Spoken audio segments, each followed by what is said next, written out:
Sometimes when we read judgment passages, they don't sit very comfortably with us because we don't really like the idea of things being judged and maybe people around us being judged. And I and Tom are in exactly the same position. But what I find helpful when I read this, just again to set the context, as I said yesterday, Babylon represents the kingdom that's opposed to God's will in this world. So whether that's spiritual power or whether it's human rebellion, it symbolizes all that's opposed to God. And what this picture from Revelation is saying is God's kingdom is going to come, and there will be an end to that kingdom which is opposed to his will.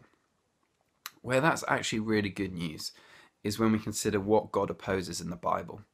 And the things that he opposes are things that are done against the poor, against the orphan, against the widow, against those who are effectively the last, the least, and the lost of the world.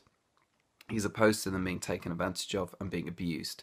And so how do we apply that today? It means that God is opposed to things like sex trafficking, that he's opposed to slavery, that he's opposed to rape, that he's opposed to violence in all forms, whether it's a war or it's domestic violence in the home, that he's opposed to lying, cheating, selfishness, abuse, that he's opposed to all of the stuff that causes so much of the suffering in our world. And this seems initially like, this is a seriously strong judgment, because it is, because God doesn't he has no truck with that sort of thing, and he is coming to put it to an end, and it will cease one day.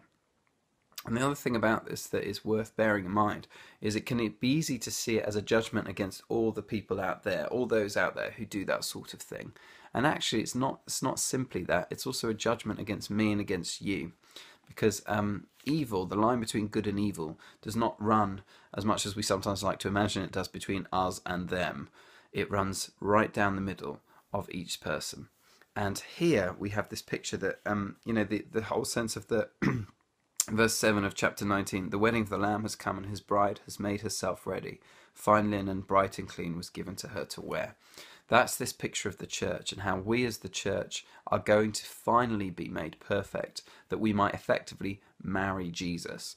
And what it really means is we're going to come into close relationship with God, and he's going to finally help us deal with all of those things that we still struggle with. So maybe it's just me, but I find that I'm a long way away from perfect. There are so many things I do and I wish I didn't. There's so much of a tension sometimes in my own heart, things I think and I'm like, oh my word, what am I doing? Like, how can I still be thinking like that? I've been following Jesus for a while and I still have these struggles, and ultimately we'll be singing hallelujah, not just because of the injustice in the world that's going to have stopped, but because the sin in our hearts, God will finally deal with it.